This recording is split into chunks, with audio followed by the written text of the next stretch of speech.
Hermanas, hermanos, es un gusto poder compartir con ustedes la reflexión de este día, esperando que se encuentren disfrutando del favor de Dios. A la misma le he titulado Salmo 51 desde otro punto de vista. La primera indicación que tenemos, de acuerdo a distintas versiones de la Biblia, es que lo escribió David después de que el profeta Natán lo reprendiese por haber asesinado a Urías y unirse con Betsabé. Recordamos seguramente el ejemplo de Natán sobre el hombre acaudalado que recibe visitas y en lugar de sacrificar una de sus ovejas, despoja a su vecino de la única que tiene. David se encoleriza y le expresa al profeta que aquel hombre debe morir, mientras que Natán le dice, ese hombre eres tú. Vaya manera de advertirle al rey sobre su mal camino por medio de una parábola.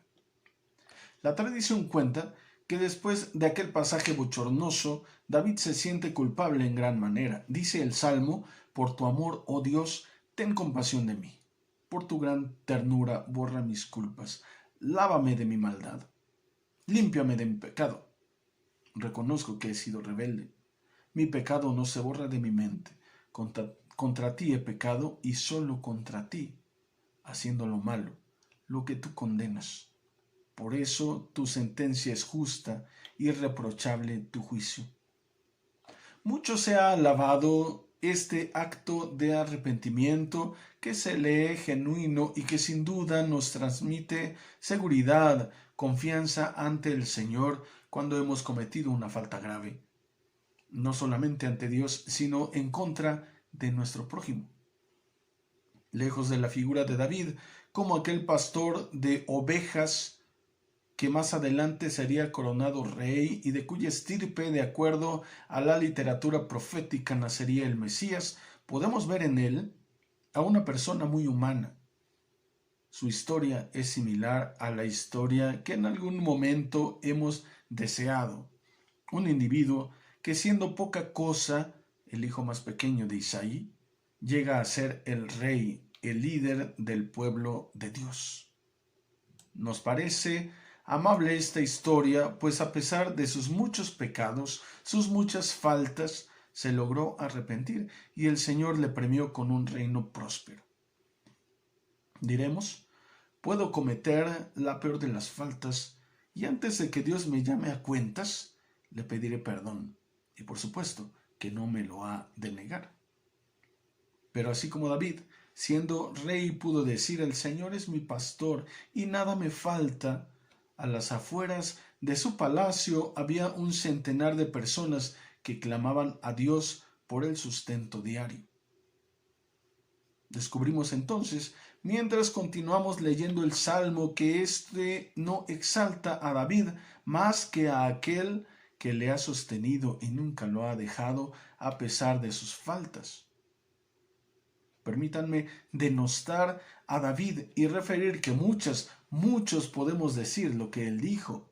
En verdad, soy malo desde que nací. Soy pecador desde el seno de mi madre.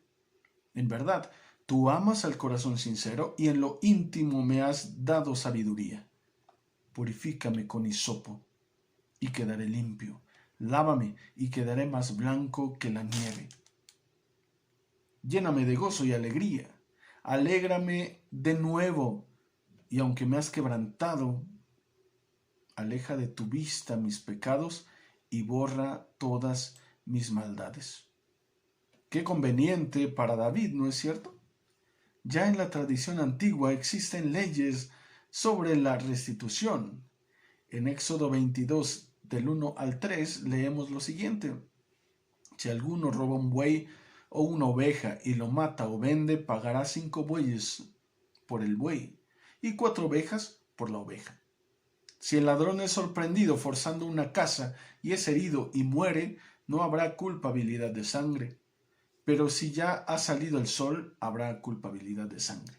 Ciertamente, el ladrón debe hacer restitución. Si no tiene con qué, entonces será vendido por el valor de su robo. Para David no hay restitución, al menos no que él pueda dar. Y es interesante que la restitución tenga que ser obligada. David y Betsabe pierden al hijo fruto de su unión, pero Dios es quien lo pide y no David el que lo entrega, porque este último no quiere perder. Inclusive, el obtener el perdón sin más representaría una ganancia.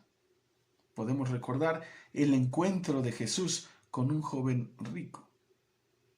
Cuando Jesús iba a seguir su viaje, llegó un hombre corriendo. Se puso de rodillas delante de él y le preguntó: Maestro bueno, ¿qué debo hacer para alcanzar la vida eterna? Jesús le contestó: ¿por qué me llamas bueno? Bueno solamente hay uno, Dios. Ya sabes los mandamientos: no mates, no cometas adulterio, no robes, no digas mentiras en perjuicio de nadie ni engañes, honra a tu padre y a tu madre. El hombre le dijo: Maestro, todo eso lo he cumplido desde joven.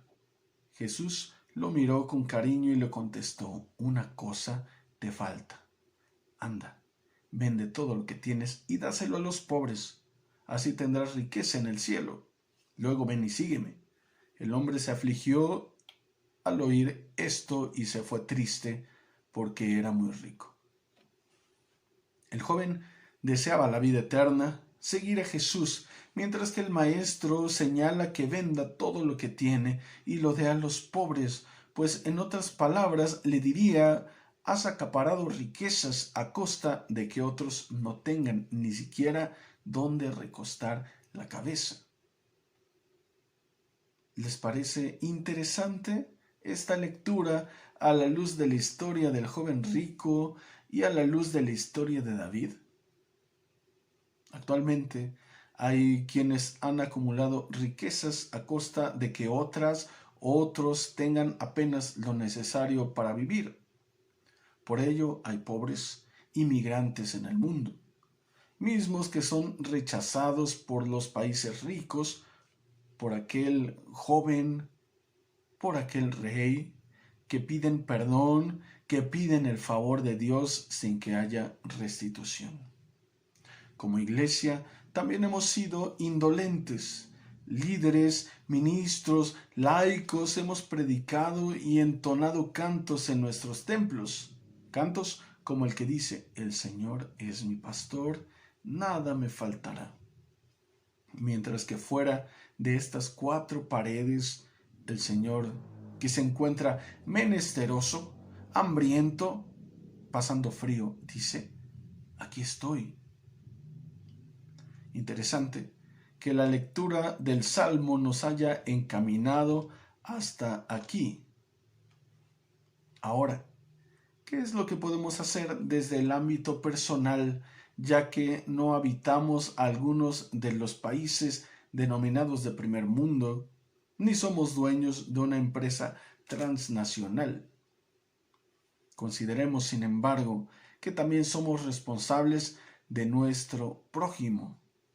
Y si deseamos seguir a Jesús, Él nos invita no solamente a no hacer el mal, sino a hacer el bien y procurar a nuestras hermanas y hermanos que hoy padecen la dinámica de un mundo indolente.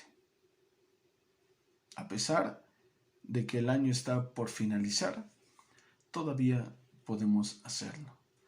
Cuídense y que el Señor les bendiga.